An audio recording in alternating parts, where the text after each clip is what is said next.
This is a brief tutorial on how to use the register with your students. So the very first thing that we're going to do is the title, right? And we generally just write the name of your student and might also add the name of the teacher.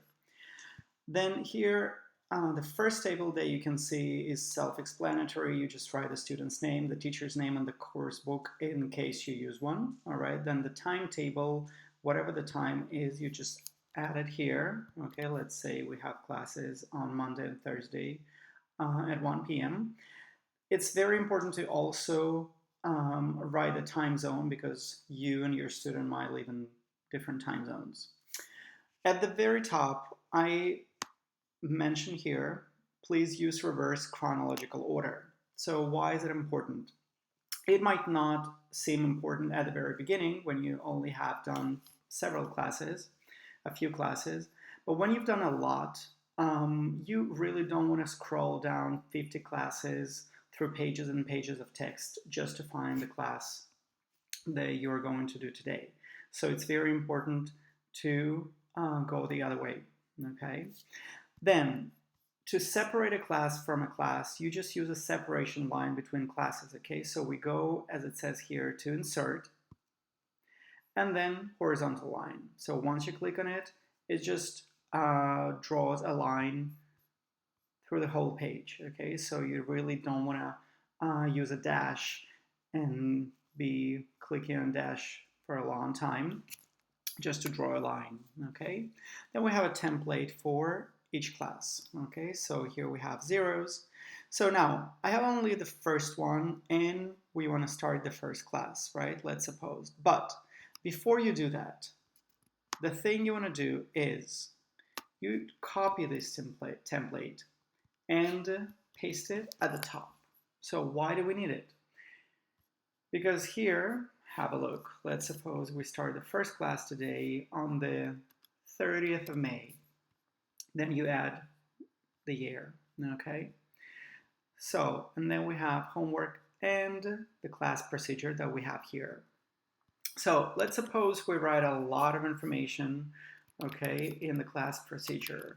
Talk about the weather, and then we did present perfect, and then we have specific vocabulary for that topic, and so on and so forth. So you have a lot of text. So what you don't want to do is to copy the whole thing next class and then paste it at the top, which makes you basically waste your time by deleting all the information you had in the previous class. So it's better just to, before you start your new class, you just copy and paste this empty template at the top, and it's ready for your next class. So you don't have to worry about it. Okay. Now, the how we number things. Okay. So lesson number 1. So here all classes go from 1 to whatever the number of classes you are going to do with your student. Then we have the day and the month and the year. And then here we write the number of classes this month. Okay, so for example, in this case, it's going to be if it's the first class and ever. So in May of this year, okay, is going to be 1. Okay, well, basically, May is going to end right now, right? What we're going to do here is write May total 1 class. Okay, so we've done total of 1 class, okay, in May. Then you want to use insert horizontal line, so it's separated. You might also want to use the heading, okay, so it would stand out. So in case you want to look for this, okay, for some reason you forgot the number of classes you've done a certain month. So you want this information to stand out so you can see it easily, okay. So also, if you go here, show document outline, okay, which is basically index that we have here, okay. So that's why it's very important to only use the headings, this one and this one, for important stuff. So in this case, it's the lesson number and the date, and then homework and in class. So this way you can navigate through the document very easily. So next class that you're going to start, the first thing you want to do is not to write all the information that you're going to have in your class. But again, you copy and paste it before your class, and you have it ready for the next one. So here, we're going to write lesson number 2. So we had first lesson on the 30th of May, and the second lesson will be, let's say, on the 2nd of June. And the year. And then here, you're going to write number 1 again, because it's the first class in June, okay?